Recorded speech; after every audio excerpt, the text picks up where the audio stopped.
हाँ, तो कहीं न कहीं इस बात पर भी ध्यान देना पड़ेगा कि भई बच्चा कितनी देर फ़ोन चला रहा है और किन-किन चीज़ों में वो अटका हुआ है। लेकिन कई बार कहते हैं ना कि भई बच्चों को देख के लगता है अपने घर परिवार के या दूसरों के बच्चे देख के यार बच्चे बहुत स्मार्ट हैं, बच्चे बहुत चालाक हैं, बहुत तेज़ हैं। हाँ। ये सब कुछ है, एजुकेटेड भी हैं और टेक सेवी भी हैं, मतलब जो चीज़ हम नहीं चला पा रहे हैं वो छोटे-छोटे बच्चे एकदम से फट-फट उनकी उँगलियाँ चल रही हैं, सारी चीज़ें हो जा रही हैं। फिर वो इतनी आसानी से इन सब चीज़ों का शिकार कैसे हो जा रहे हैं, फँस कैसे जाते हैं? क्या एक बड़ा रीज़न क्या समझ में आया आपको एज़ ए साइबर एक्सपर्ट, या आप तो तमाम केस देखते हैं उस हिसाब से? इसमें सबसे बड़ा रीज़न है बच्चों को चाहिए इमोशनल वैलिडेशन। हुँ, आज की डेट में जो बच्चे हैं फ़ोटो डालते हैं वो ये देखते हैं कि लाइक्स कितने आ रहे हैं, कितने हाँ। व्यूज़ आ रहे हैं। उन्हें रियल लाइफ़ में ऑन ग्राउंड वर्किंग से फ़र्क नहीं पड़ता। उन्हें ये है कि मैं क्या दिखाऊँगा लोगों को, उसी से मेरी ज़िंदगी चलेगी। तो कितने लाइक्स आएँगे, कौन क्या कमेंट कर रहा है, उनको वैलिडेशन चाहिए हर चीज़ में। हाँ, आपके लाइक वाली चीज़ से याद आया कि अभी पिछले दिनों एक लड़की जो इंस्टाग्राम पे, उसके फॉलोवर्स कुछ कम हो गए और उसने पता है अपनी ज़िंदगी को दाँव पे लगा दिया। तो ये तो बहुत ही अच्छा, इस तरह की चीज़ें धीरे-धीरे इस करके थोड़ा तरह की बहुत चीज़ें अब हम देखते हैं छोटे-छोटे बच्चे को लेके माँ-बाप कंटेंट बनाने लगते हैं कि हम इसको इन्फ्लुएंसर बनाएँगे, ये बनाएँगे। तो वो चीज़ आगे जाके उसके मेंटल लेवल पे कितना बड़ा प्रेशर डाल सकती है, उससे हम वाकिफ़ नहीं हैं। जो बच्चा अभी 2, 3, 4 साल का है, जो अच्छे से ना बोल पा रहा है, ना उसे ज़िंदगी की समझ है, उसे आप सोच रहे हो कि हम इसे इन्फ्लुएंसर बनाएँगे, क्या पता उसे डॉक्टर बनना हो, उसे कोई स्पोर्ट्स में जाना हो। तो बच्चे को वो फ्रीनेस एक तरह से चली गई है और वो क्या देख रहे हैं बचपन से कि हाँ एक इंस्टाग्राम एप्लीकेशन है, उस पे जिसके लाइक आ रहे हैं उसकी लाइफ बहुत अच्छी चल रही है। उसके लिए लाइफ सिर्फ वही है जो सोशल मीडिया पे दिखाई जा रही है। हाँ, वो बैकएंड नहीं देखता है और ये चीज़ें आगे जाके माँ बापों के लिए भी परेशानी बन जाती है। क्यों? क्योंकि उसने कोई पिक देखी अपने दोस्त की, वो हॉलीडे करके आया वहाँ पे, सिंगापुर में करके आया। अब सामने वाले पेरेंट्स के बच्चे का नहीं है इतना वो, मतलब सामने वाले बच्चे के पेरेंट्स का इतना बजट नहीं है कि वो उसे सिंगापुर ले जाएं, ये सारी चीज़ें ले जाएं, लेकिन वो बच्चा वहाँ पे ज़िद करने लगता है। और उसे इसलिए नहीं जाना है कि उसे कुछ एक्सप्लोर करना है, ये सारी चीज़ें उसे बस इसलिए जाना है ताकि वो फ़ोटो डाल सके, कूल इमेज दिखा सके। क्योंकि क्लासेस में भी जब हम आज की डेट में सेमिनार्स करने जाते हैं स्कूल में, तो बच्चे एक दूसरे के सोशल मीडिया को ही देख के बहुत ज़्यादा वो होते हैं कि इंस्पायर, कि अच्छा इसका ऐसा बिल्डअप हो रहा है, ये यहाँ घूमने जा रहा है, इसकी लाइफ इतनी कूल है। हाँ, लोग नॉर्मली बात करते हैं अरे उसको इतने फॉलोअर्स हैं, हाँ, ये सारी चीज़ें, उसकी रील्स पे इतने व्यूज़ आए, इतने लाइक आए, इतने ये सारी चीज़ें हैं। तो ये सब ऐसा मामला भी है। और फिर बड़ा बच्चों को एक दूसरे को देख के लगता है इसका तो ऐसा हो गया, मेरी पोस्ट अभी तक नहीं डली है, अब वेकेशंस आ रही हैं मैं नहीं गया, तो वो एक फियर ऑफ मिसिंग आउट हो जाता है। दोस्तों का प्रेशर हो जाता है कि तुम कहाँ गए थे।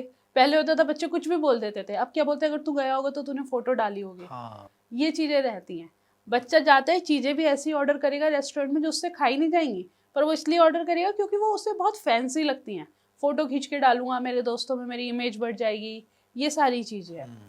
और कहीं न कहीं जो माहौल आज की डेट में हमारे देश में चल रहा है, उससे बच्चा एक अकेलापन का तो शिकार हो ही रहा है। हाँ, बिल्कुल, क्योंकि क्योंकि बहुत बिज़ी लाइफ़। पेरेंट्स दोनों वर्किंग हैं और पेरेंट्स को भी ईज़ी मिल जाता है कि हाँ, अच्छा हम बच्चों को टाइम नहीं दे पा रहे हैं, ये लो फ़ोन, फ़ोन चला लो, कुछ भी देख लो।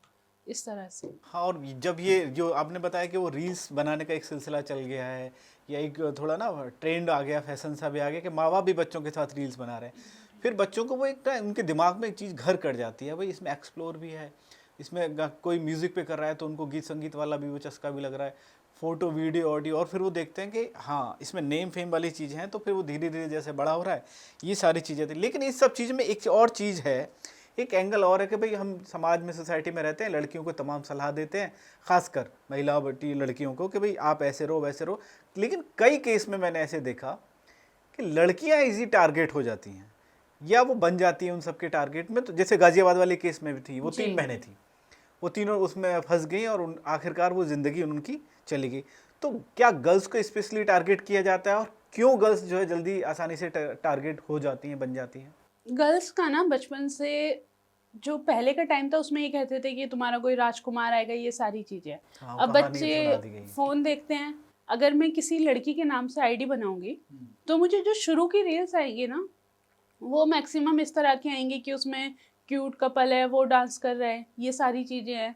कोई टीनेजर शो की रील्स आने लगेंगी और टीनेजर्स जो अब शो बनते हैं, वो क्या बनते हैं, वो एक अलग लेवल पे बनते हैं। उसमें बचपना तो कुछ बच्चों का दिखाया ही नहीं जाता। उसमें एक लव स्टोरी दिखाई जा रही है, एक रोमांस टाइप दिखाया जा रहा है, एक सोलमेट टाइप दिखाया जा रहा है, इस तरह की चीज़ें चल रही हैं। तो लड़कियों का क्या होता है, ये साइड बहुत इमोशनली वनरेबल होती है, उन सबके माइंड में ये रहता है। जैसे मैं अभी स्कूल में गई थी सेमिनार करने, तो गाजियाबाद का एक टॉप फेमस स्कूल है, उसमें 6th क्लास की जो लड़कियां थी उनसे जब मेरा इंटरेक्शन हुआ तो सबका ये था कि मैम उस वाली सीरीज़ देखी आपने, ये वाली अच्छा। सीरीज़ देखी, उसमें कितना अच्छा वो था, ये सारी चीज़ें थी। और वो सारी सीरीज़ ऐसी थी जो मैक्सिमम 18+ लोगों को देखनी चाहिए, और वो छोटी बच्चियां वो उस बारे छोटी में बात बच्चियां कर वो रही देख रही हैं। तो उनका क्या है, एक इमोशनली वनरेबल साइड आ गया है। अब जब ये साइड आ जाते हैं तो वहाँ से लड़कियों के साथ रोमांस स्कैम जो है वो शुरू हो जाता है, क्योंकि उस एज में क्या होता है, लड़कियों पे थोड़ा प्रेशर दिया जाता है कि आप पढ़ाई करो, आप अच्छे से रहो, और उन्हें ऐसा लग रहा है कि ऑनलाइन उन्हें एक पर्सन मिल गया है जो उन्हें समझ रहा है, जो उनकी बातों को अंडरस्टैंड कर रहा है, जो उनके साथ इमोशनल बॉन्डिंग कर रहा है। तो पेरेंट्स कुछ भी बोल रहे हैं उस टाइम पे, उस एज में हम सबको भी पता है, हमारी मम्मियाँ पढ़ने को बोलती थी तो हमें कितना बुरा लगता था। अब यहाँ पे क्या हो रहा है, बच्चे को हम लोग क्या करते थे, हम लोग शाम को डैडी आएंगे उन्हें बता देंगे, ये कर देंगे वो कर देंगे, हम लोगों का इतना ही रहता था। लेकिन यहाँ का बच्चा क्या कर रहा है, अपनी हर एक छोटी से छोटी चीज़ किसी स्ट्रेंजर के साथ शेयर करने लगा। हाँ, वो घर परिवार के साथ चीज़ें नहीं कर रहा, बल्कि जिसके साथ फ़ोन पे लगे हैं या जिसके साथ चीज़ें हो रही हैं वो वहाँ ये लोग शेयर वहाँ करते शेयर हैं। करने लगे, और वहाँ से क्या होता है, धीरे धीरे फिर इन गर्ल्स की फ़ोटो मांगी जाती है। ये लोग भी ये सोचते हैं कि अच्छा उस सीरीज़ में उस लड़की ने भी फ़ोटो दी थी, इससे रिलेशनशिप स्ट्रांग होता है, वीडियो कॉल पे बात करूँगी तो हमारा टाइम इन्वेस्टमेंट होगा। मतलब एक अलग लेवल पे बच्चों की जो है मेंटेलिटी आज की डेट में चल रही है। और जब वो बच्चे बहुत ज़्यादा इंगेजिंग हो जाते हैं, फ़ोटोज़ वगैरह आ जाती हैं, तो गर्ल्स के साथ क्या होता है, या तो उनकी न्यूड पिक्स वगैरह जो है वो चाइल्ड पोर्नोग्राफी वगैरह में सेल आउट कर दी जाती है। तो इसीलिए जो टारगेट है वो गर्ल्स ज़्यादा होती हैं, लेकिन आज की डेट में बॉयज़ भी इक्वली टारगेट हो रहे हैं। उनसे कहा जाता है कि आप घर में से पैसे चुराओ, ये करो वो करो। जैसे अभी आपने ब्लू व्हेल गेम की हाँ, बात करी थी, तो उसमें जो चैलेंजेस थे वो बहुत ऐसे थे कि स्टार्टिंग में आपको गेम डाउनलोड करना है, 50 दिन का चैलेंज है।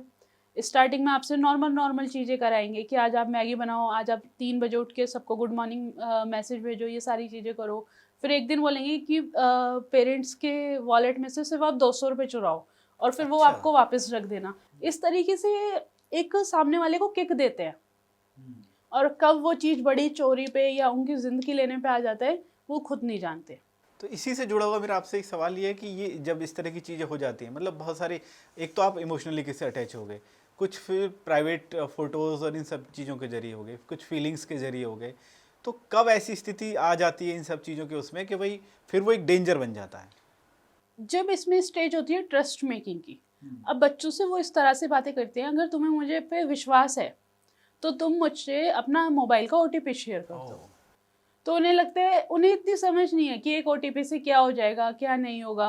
तो जहाँ पे ये ट्रस्ट वाली चीज़ें आ जाती है ना, वहाँ पे ये ब्लैकमेलिंग जो है धीरे धीरे बच्चे ने OTP शेयर कर दिया, हाँ। फिर वो इमोशनल बॉन्डिंग बनाएंगे कि अपनी इस एंगल में फ़ोटो भेजो, ऐसे भेजो। जब बच्चा एक पॉइंट पे आके जब उसे लगेगा, वो अनकंफर्टेबल फील करेगा, कोई भी बच्चा, जब वो वहाँ उस पॉइंट पे आके बोलेगा कि नहीं मैं नहीं भेज सकता, तो वहाँ से शुरू होता है ब्लैकमेलिंग का गेम। ओह! क्योंकि इन्फॉर्मेशन तो सारी आ गई, हाँ, उन्होंने एक डिटेल। फॉर्म भरवाया और बातों बातों में सब कुछ पूछ लिया कि तुम्हारे पापा कहाँ पे जॉब करते हैं, कौन से रास्ते से जाते हैं, ये सारी इन्फॉर्मेशन उनके पास होती है। वो कई बार पेरेंट्स के फ़ोन में भी इस तरह के हिडन एप्लीकेशन डाउनलोड करवा देते हैं बच्चों से कि पेरेंट्स किससे बात कर रहे हैं, वो सारी चीज़ें उन्हें पता लग जाती है। स्पाई एप्लीकेशंस होती हैं। अच्छा। और उसमें वो बोल देंगे कि इसमें माइक ऑन कर दो, ये ऑन कर दो, तो उन्हें उनके घर की सारी चीज़ें पता होती हैं, छोटी से छोटी। और जहाँ पे उन्होंने बोला कि आप ये करो और बच्चों ने रिटेलिएट किया कि नहीं हम नहीं भेज रहे, वहाँ पे ये धीरे धीरे ब्लैकमेलिंग करेंगे कि अगर तुमने नहीं भेजा, तुम्हारे पेरेंट्स के दोनों के नंबर हमारे पास हैं, हम उन्हें बता देंगे, हम उन्हें हार्म कर देंगे, तुम इस सोसाइटी में रहते हो, वहाँ के तुम्हारे बारे में बातें करने लगेंगे। इस तरीके से वो बच्चों को डराते हैं कि सारी चीज़ें बाहर आ जाएंगी, और बच्चा क्या है, उसे ये लगेगा गलती तो मेरी है, हाँ, क्योंकि क्योंकि मैंने उसे शुरू किया। मतलब उसे एक बहुत अच्छा गिल्ट दे दिया जाता है इन लोगों के थ्रू